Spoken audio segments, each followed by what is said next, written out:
All right, today we're going to dive into a real medical mystery. It's a complex autoimmune disorder called antiphospholipid syndrome, or APS for short. This is a condition where the body's own immune system essentially goes rogue, attacking its own cells, and that leads to a very dangerous problem: blood clotting when and where it absolutely shouldn't. And we're going to start with a real-world case that shows you just how tricky and deceptive this condition can be. So our investigation kicks off where so many do, in the busy emergency department. A call comes in about a stroke, which, is always a major emergency. But what immediately raises a red flag here is the patient's age, just 32 years old. That is not typical, and it means we have to dig much, much deeper to figure out the underlying cause. And as we look at this timeline, you can see right away that this was not a classic stroke. This wasn't some sudden out-of-the-blue event. Look at how it starts, over 3 days, with this worsening headache that was so bad it woke him from sleep, along with vomiting. Those are textbook signs of increasing pressure inside the skull. Then on day 4, the weakness he developed was patchy, not the clear, one-sided paralysis you might expect. And the initial CT scan, it was normal. The real clues didn't show up until day 6, when a repeat scan showed a brain infarct, that's dead tissue, with a lot of swelling and bleeding. And then, the final crucial piece of the puzzle fell into place that very night: a pulmonary embolism, a dangerous clot in his lungs. So now we have 2 massive clots in 2 totally separate parts of the body. This really brings us to the heart of the diagnostic problem. On the left, you see a typical arterial stroke. It hits like a lightning bolt, sudden, with the symptoms at their worst right from the start. You often see that classic facial droop, a predictable pattern of weakness. But our patient on the right, his case had none of that. It came on slowly, progressively. The weakness was all over the place, and that severe headache just didn't fit with a simple blocked artery. The pieces weren't fitting together at all. The initial diagnosis just had to be wrong. And this is what leads to the correct diagnosis: cerebral venous thrombosis, or CVT. This is a totally different beast. It's a venous stroke. The clot wasn't in an artery supplying blood to the brain, it was in the big veins that are supposed to be draining blood away from it. And that explains everything. The slow onset, the terrible headache from all that pressure backing up, the weird, nonspecific symptoms, the infarct we saw in that later CT scan, that was the end result of all that venous congestion. So great, we've solved the immediate mystery of the stroke. But this just opens up a much bigger, more fundamental question. This young, healthy guy developed 2 major, life-threatening clots in completely different vascular beds. That is not a coincidence. This screams that there's a systemic, underlying problem, some kind of acquired state that's making his blood want to clot. So what on earth could be causing this? And the answer to that fundamental question, the real culprit behind all of this, is antiphospholipid syndrome. So now, let's pull back the curtain on this condition and really get into the nitty-gritty of the autoimmune mechanism that causes this dangerous paradoxical situation. So what is APS exactly? Well, the official definition is a systemic autoimmune disorder that leads to either recurrent blood clots or specific problems in pregnancy. But here is the most important thing to get right away. The name is actually a misnomer, a historical leftover. The body's attack isn't really aimed at the phospholipids themselves. The real targets are specific proteins that bind to those phospholipids, especially on the surface of our platelets. So how does this actually lead to a clot? You can think of it as a 3-step chain reaction. First, these rogue antibodies find and latch on to those key proteins on the platelet surface, a big one being beta-2 glycoprotein 1.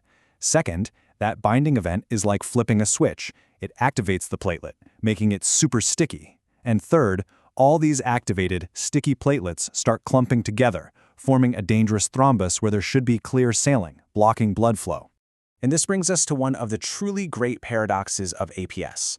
As all these platelets get used up forming clots all over the body, the number of platelets you have circulating in your blood actually goes down. That's a condition called thrombocytopenia. Now normally, when you see a low platelet count, your first thought is risk of bleeding. But in APS, it's the exact opposite. The patient has a low platelet count because they're clotting too much. It's this unique counterintuitive signature that is so critical for diagnosis: low platelets with excessive clotting. Now, while clotting is definitely the headline feature of APS, it would be a huge mistake to think of it as just a clotting disorder.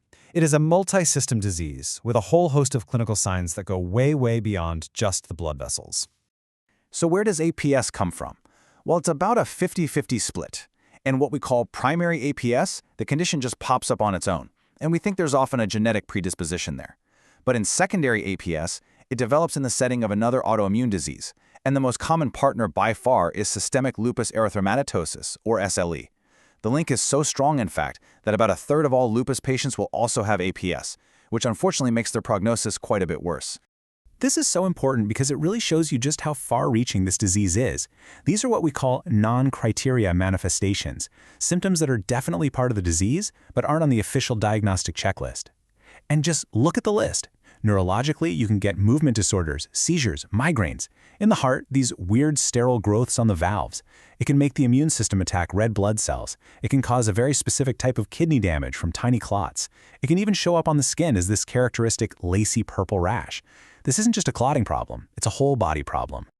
Okay, so given this incredibly complex picture, how do you actually nail down a diagnosis? Well, it's not simple. It requires a really careful combination of the patient's clinical story and very specific lab tests to confirm it. The official framework we use is called the Sapporo criteria, which you can see laid out here. To get a diagnosis, a patient has to have at least one thing from the clinical column and one thing from the lab column. So clinically, that means either a confirmed blood clot, like our patient had in his brain and lungs, or a very specific history of pregnancy problems. On the lab side, you need to find persistent evidence of one of 3 specific autoantibodies. And that word persistent is key. You have to get a positive test twice, at least 12 weeks apart, to make sure it's not just some temporary blip. All right, get ready for another mind-bending paradox, this one in the lab. There's an antibody called the lupus anticoagulant. In the body, in vivo, it is a powerful pro-clotting agent. It causes thrombosis. But in vitro, in a test tube, it does the complete opposite. It messes with the lab chemicals used in clotting tests, and it actually makes the clotting time look longer than it should be. So the very same antibody that's causing dangerous clots in the patient makes it look like they have a bleeding problem on their lab report. It's a massive diagnostic pitfall. So once the diagnosis is finally locked in, the whole game shifts to management. This is a lifelong condition, so the main goal of therapy is to dial down that constant, elevated risk of having another clot in the future. Now, the treatment strategy really depends on the patient's history. If you have someone who just happens to have the antibodies but has never actually had a clot, we don't typically start them on blood thinners. Instead, the focus is on being super aggressive about managing all their other cardiovascular risk factors. But for a patient like the one in our case, who has already had a clot, well, for them, it's lifelong anticoagulation, usually with warfarin. And it's really important to stress this. The newer anticoagulants you see advertised all the time, the so-called NOACs, they haven't been shown to work well in APS and are not recommended. Pregnancy is a uniquely challenging and high-stakes situation in APS. The risk to both the mother and the baby is significant. So the goal is twofold: prevent clots in the mother and prevent the pregnancy complications we know this disease can cause. The standard of care is a combination of low-dose aspirin and heparin for the entire pregnancy. And critically, that treatment has to continue for 6 to 12 weeks after delivery, because that postpartum period is an especially high-risk time for clotting. Finally, we have to talk about the most feared, most devastating form of this disease, catastrophic APS, or CAPS. This is a true medical emergency. It's like the disease goes into hyperdrive, causing widespread clotting in small vessels, leading to the rapid failure of 3 or more organ systems in less than a week. It's an absolutely life-threatening situation that requires immediate, aggressive treatment. So, when you put it all together, the big takeaway is this. Antiphospholipid syndrome is a master of disguise.